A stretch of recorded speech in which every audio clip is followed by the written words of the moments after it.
Shalom Ubracha, mes chers amis, pour le cours de Zoom, Be'ezrat Hashem Itbarach. Alors, Be'ezrat Hashem, aujourd'hui, je voudrais attirer votre attention particulièrement sur la Haftara. Donc, je vous présente qui était Yiftar. Yiftar était de la tribu de Ménaché. Et c'était le 8e juge du peuple d'Israël au moment des juges. Et vous trouvez son histoire dans Shoftim, le livre des juges, au chapitre 10 et au verset 1 jusqu'à 35, 37, comme ça. Et donc, cet homme-là était le fils, malheureusement, parce que son père s'était marié avec une femme, et vous savez, à l'époque, il prenait des pilégesh, cela veut dire une deuxième femme, mais c'était plus une deuxième femme, voilà, on va dire une deuxième femme. Et donc, cette femme-là n'était pas mariée avec Kedushin, ça veut dire avec une bague, avec une ketouva, comme on le fait. C'était permis à l'époque, maintenant c'est interdit, mais à l'époque c'était tout à fait permis de le faire.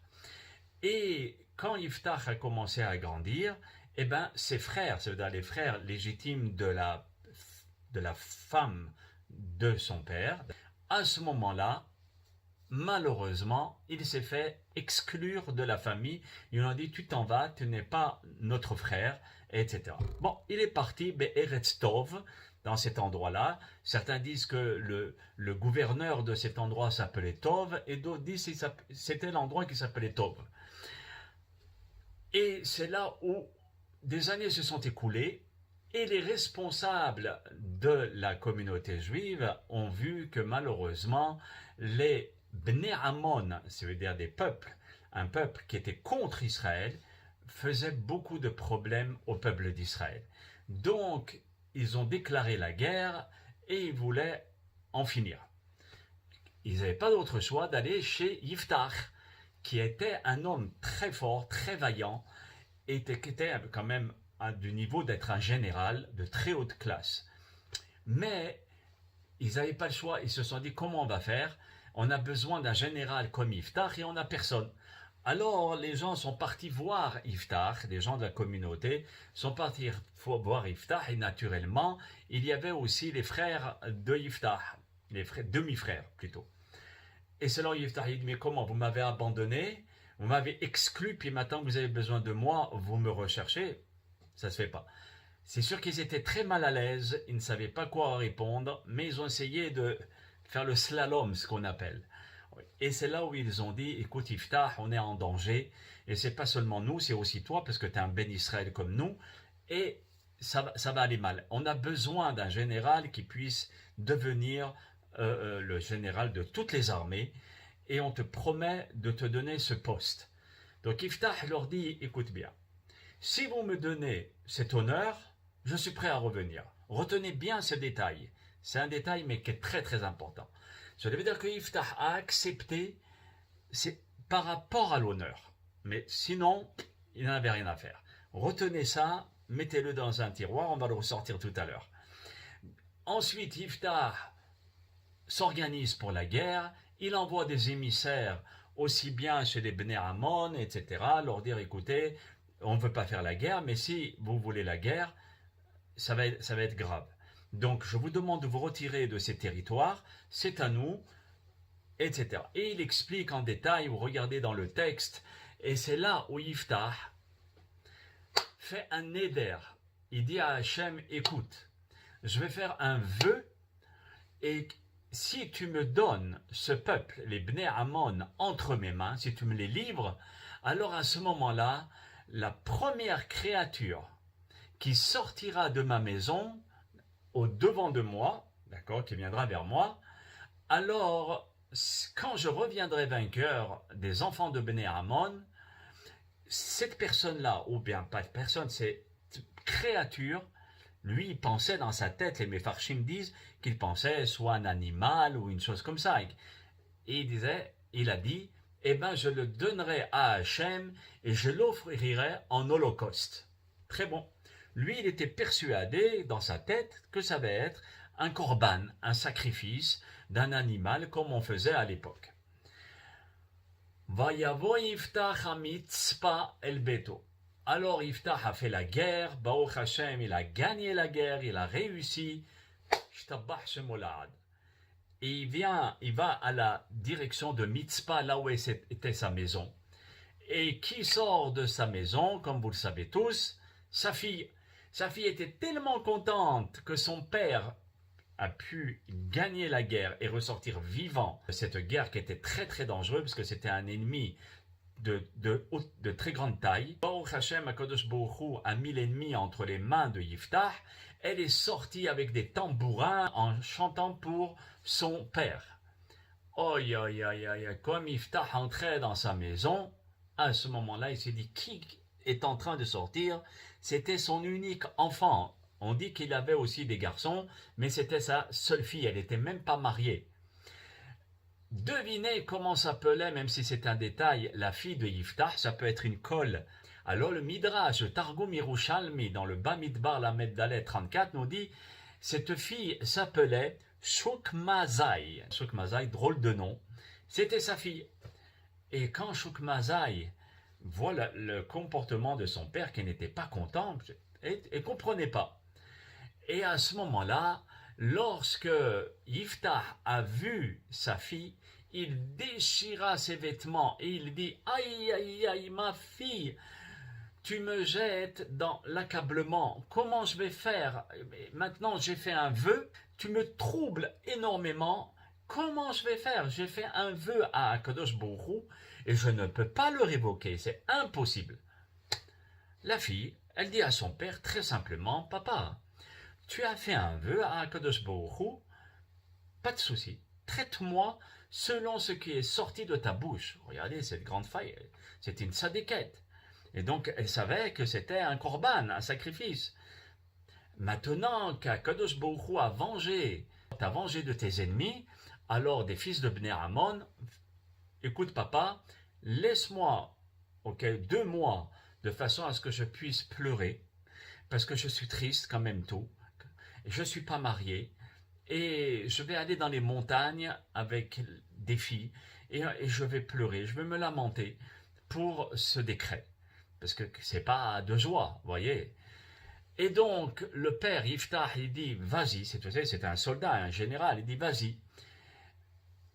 Et au bout de 2 mois, elle est revenue chez son père et le passouk, le verset nous dit, et il a accompli sur elle le vœu qu'il a fait.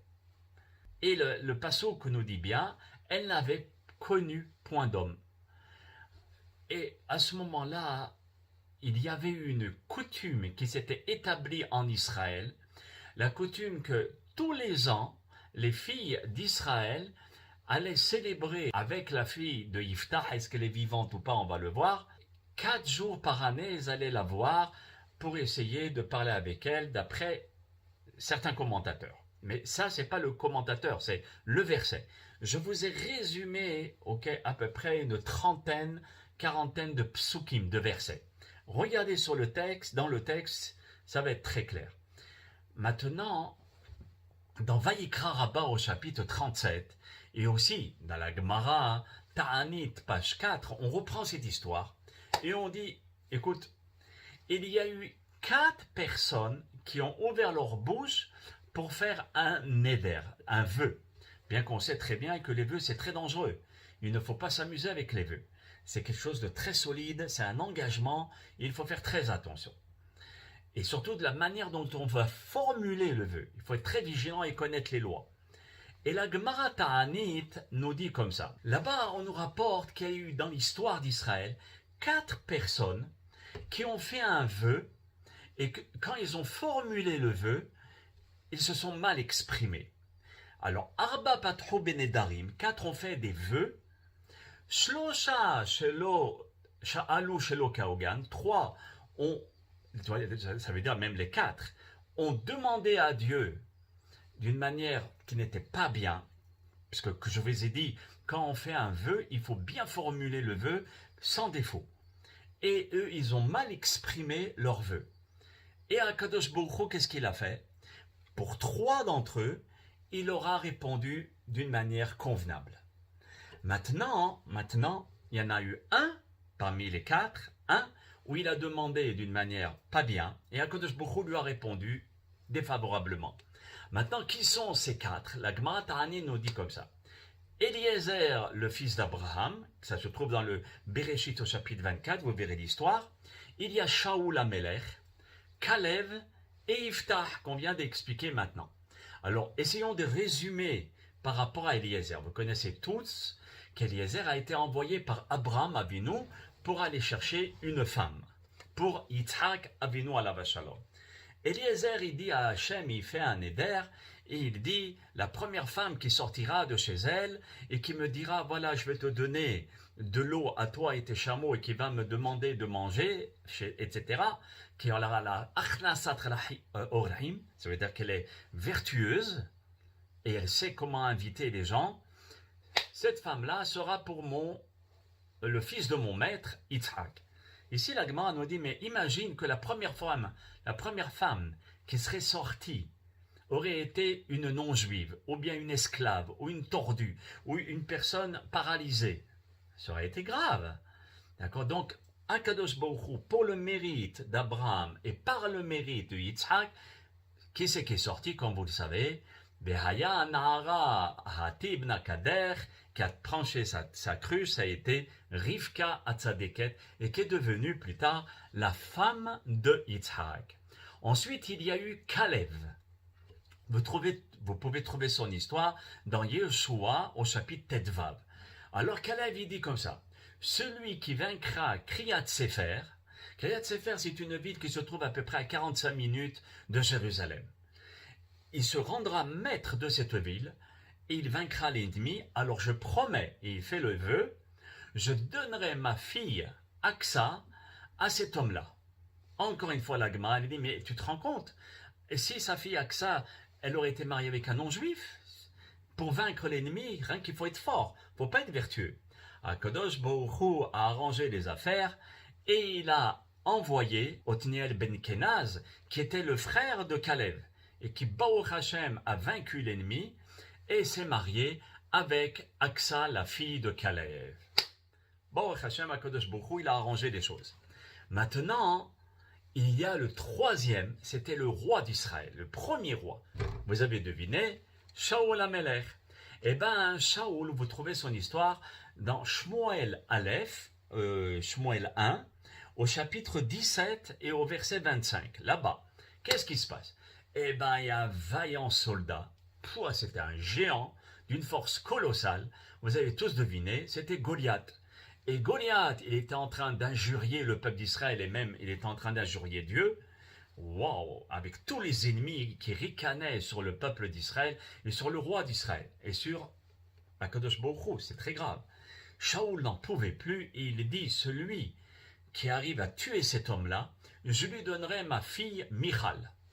Encore une fois, la Gemara nous dit, mais tu te rends compte, si c'était un non-juif, si c'était un tordu, si c'était un fou, pour être un guerrier, il faut être fort, c'est tout. Comme je l'ai dit tout à l'heure, il ne faut pas être sage. Hakadosh Baruch Hu a envoyé qui? David Ameler, comme vous le savez, avec sa fronde, a réussi à tuer ici notre ennemi juré, l'ennemi juré d'Israël, Goliath. Baruch Hashem, qui commence bien, finit bien. Mais le quatrième qui a fait un vœu et qui n'a pas été écouté favorablement, il a fait un vœu d'une manière tordue comme les autres. C'est Yiftah. Et comme je vous ai dit, vous pouvez trouver son histoire dans Shoftim au chapitre 11. Shoftim, c'est les juges. Et là-bas, Yiftah, comme je vous ai rapporté, il dit la première créature qui sortira de chez moi, je l'offrirai en holocauste. Boum badaboum. Il n'a pas été écouté. Et qui est sorti? Pas un korban, ni un animal, ni un esclave, ça a été malheureusement sa fille. C'est bon? Maintenant, on se pose une question par rapport à cette Haftara et ce texte. Pourquoi Yiftah, contrairement aux 3 qui a été répondu favorablement, Akadosh Baruch Hu a tourné l'histoire et Yiftah n'a pas été écouté favorablement et ça a été sa fille. Et que maintenant, est-ce que véritablement, est-ce qu'il a sacrifié sa fille ou pas? Il y a une très grande discussion dans les commentaires. D'accord? Les commentateurs ne sont pas tous d'accord. Et donc là maintenant, c'est sûr que ce n'est pas une question facile à répondre, mais les sages s'y confrontent et donnent des réponses. C'est le Ralbag. Le Ralbag, il dit, c'est très simple. C'est évident qu'on ne va pas faire un sacrifice, que Yiftah n'a pas sacrifié sa fille, c'est un sacrifice humain, c'est interdit d'après la Torah, il ne va pas faire une chose pareille pour Dieu. Donc qu'est-ce qu'il a fait? Il a donné sa fille au service de Dieu, vous savez, comme les sœurs. Ça veut dire, il a construit une tour à l'extérieur de la ville, et là-bas, il a mis sa fille. Elle ne pouvait plus se marier, elle était vouée à Dieu, elle étudiait la Torah, et elle restait seule. Ça va devenir fou, hein. Et une fois par an, d'accord, pendant 4 jours, les gens venaient la voir, c'était l'explication du texte, et pendant 4 jours, ils allaient parler avec elle, et lui donner les nouvelles, qu'est-ce qui se passait, c'est tout. Sinon, elle restait seule, comme un monastère, d'accord, mais de Torah. Donc, c'est sûr que c'était pas bien, parce qu'elle était triste de ne pas pouvoir se marier, mettre des enfants au monde, mais elle accepte sur elle le verdict. Elle n'a pas eu d'homme, elle est morte sans enfant, parce qu'elle est restée comme ça toute sa vie de cette manière. Maintenant, il y a le Midrash Tanhuma, Rabbi Tanhuma dans la paracha de Bechukotai au Siman Zayin, et le Ramban, Rabbi Moshe Bar Nachmanide, dans le Humash, dans la paracha de Vaïkra, au chapitre 27 et au chapitre 27 et au chapitre 29. Là-bas, il dit, waouh, quelque chose d'incroyable. Il dit, mais comment tu peux expliquer le verset de cette manière? Qu'il ne l'a pas tué. C'est marqué qu'il a fait un sacrifice.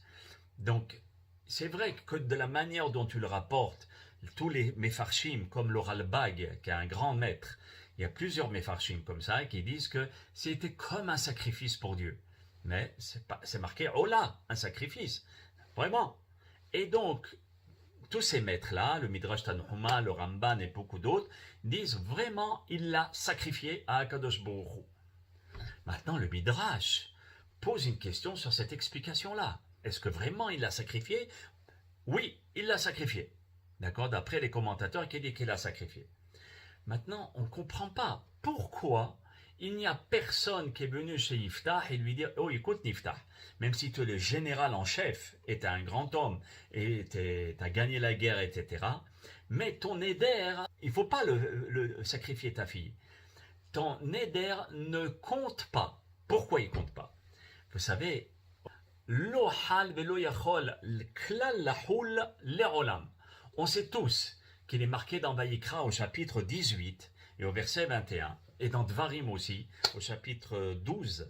Là-bas, il est marqué comme ça, qu'il y a une interdiction de la Torah, srefat, de tuer, de sacrifier, d'accord, comme un holocauste, les enfants. Et ça, c'était les nations qui faisaient ainsi. Donc ça s'appelle To'evot Agoyim.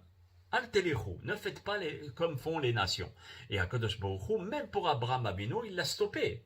Donc comment se fait-il que Yiftah, on l'a laissé faire?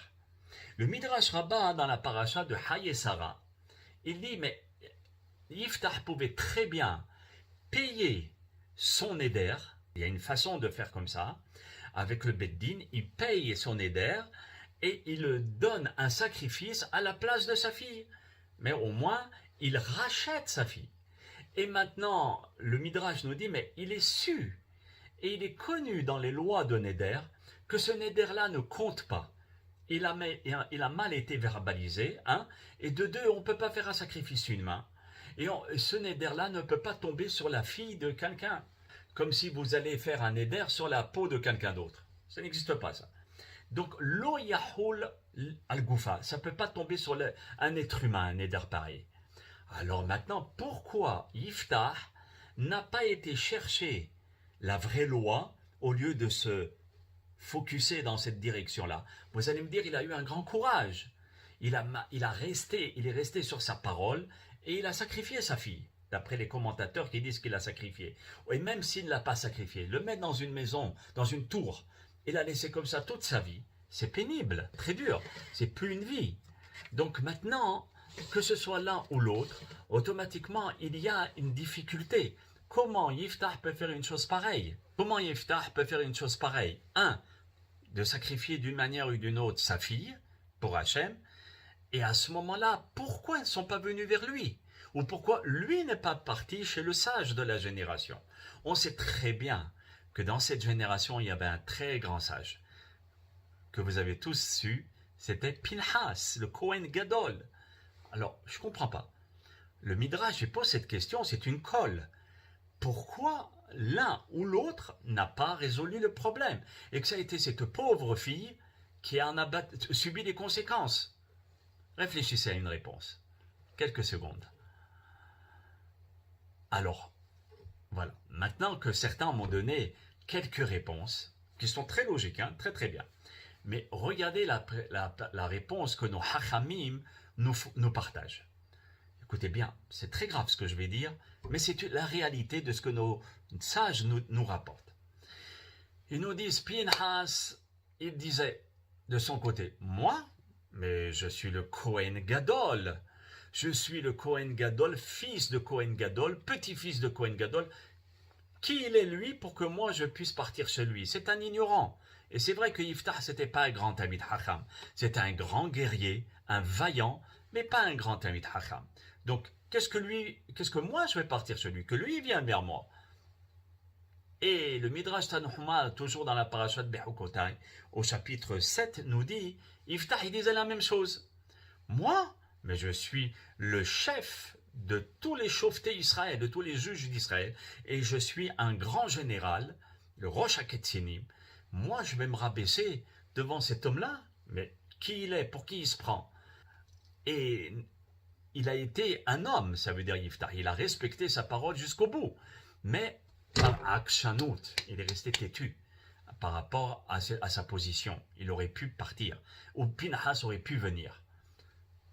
Et chacun se disait, non, c'est à lui.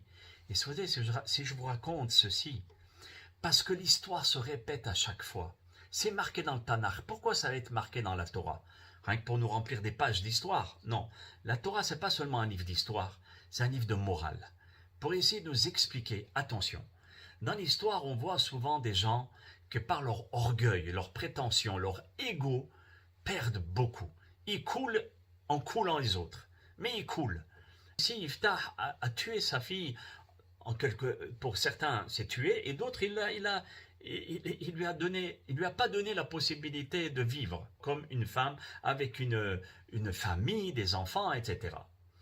Nos sages nous disent par rapport à l'ego, à la ga'ava, à la prétention, eh ben regardez ce qui est arrivé. Eh ben les deux ont été punis, et gravement punis. Nos hachamim nous rapportent dans le Midrash que Pinhas a été puni, il avait plus de prophétie, il pouvait plus voir la prophétie, Akadosh Baruch Hu, comme s'il l'a abandonné. Et Yiftah Barminan, il a eu la lèpre, une lèpre tellement forte que ses membres tombaient, boum, boum. Et là où ses membres tombaient, il enterrait ses membres. C'est pour ça qu'on dit qu'il a été enterré dans plusieurs endroits. C'est une catastrophe ce qui s'est passé. Une catastrophe. Et parfois, nous faisons ainsi. C'est pour cela que la Torah, elle nous rapporte, attention, ne sois pas sot. Sache baisser la tête quand il le faut. Ce n'est pas grave. Tu vas gagner plus que perdre.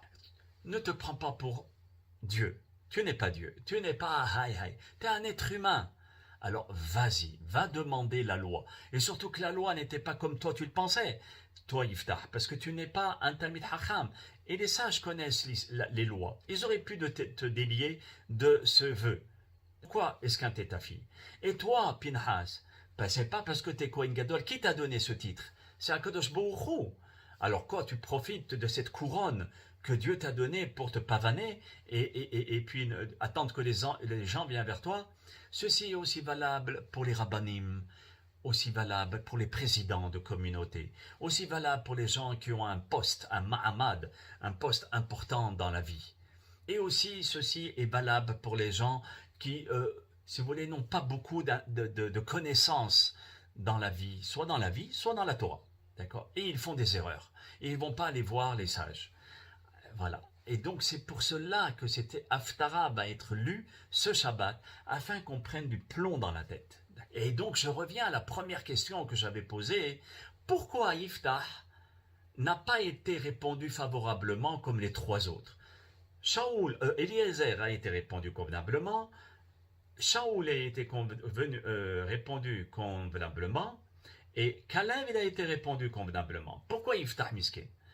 Vous vous rappelez la phrase que je vous dis, il faut le mettre dans le tiroir? Alors, je vous laisse une seconde pour la réponse. Allez-y. Très très bien pour les réponses que vous m'avez données. D'accord? Il y a un qui s'est rapproché de la réponse. Magnifique. Et donc, la réponse est exactement comme vous m'avez dit. C'est parce que la première intention de Yiftah était le kavod. Je vais devenir général. Ok, je suis prêt à perdre la face, parce qu'ils l'ont envoyé, ils l'ont pris pour un garçon de prostituée. D'accord, c'est grave. Et malgré tout, il s'est dit, pour le kavod, ça vaut la peine. Ce n'était pas le cas pour Eliezer. Eliezer, il a fait le vœu. Il s'est mal exprimé, mais c'était pour l'honneur de son maître, et aussi pour Yitzhak, son maître aussi. Shaoul HaMelech, c'était pour l'honneur de Dieu. Il s'est dit, mais comment cet homme est en train d'insulter Goliath, en train d'insulter Dieu? Il faut que quelqu'un lui donne son compte. Et c'est Baruch Hashem, comme il a été les Shem Shamayim, Akadosh Baruch Hu lui a présenté David HaMelech. Et pareil par rapport à Caleb. D'accord, c'était vraiment pour rejeter l'ennemi d'Israël et que Israël appartienne véritablement au peuple d'Israël comme c'était convenu. Yiftah n'a pas été comme les trois. C'était l'ego qui le manipulait. Et quand quelqu'un fait une chose, aussi bien une mitzvah que n'importe quoi, et qu'il le fait seulement pour l'ego, pour lui et pas pour Hachem, il n'y a pas de bracha. Et donc c'est pour cela que Hachem ne lui a pas fait ce miracle de lui envoyer un animal, ou bien même un animal interdit. Malheureusement, il s'est planté. C'est ce qu'on appelle la redifat akavod, la poursuite de l'honneur de Yiftah et de Pinhas. Écoutez ce que nous dit le Midrash. Écoutez. Zenoheg gdola le'atzmo, vezenoheg gdola le'atzmo. C'est ce qu'on vient de dire, mais c'est le Midrash que nous dit. Lui, Pinhas, s'est comporté avec orgueil et la grandeur pour lui, et Yiftah aussi a tout fait par rapport à son orgueil. Et le Midrash lui dit Oylo, le gdola shekazo, shemekarevet et baaleya. Malheur à celui qui cherche seulement la grandeur, parce que cette grandeur-là, mekaberet, elle enterre la personne. À cause de l'orgueil et la prétention et l'ego mal placé.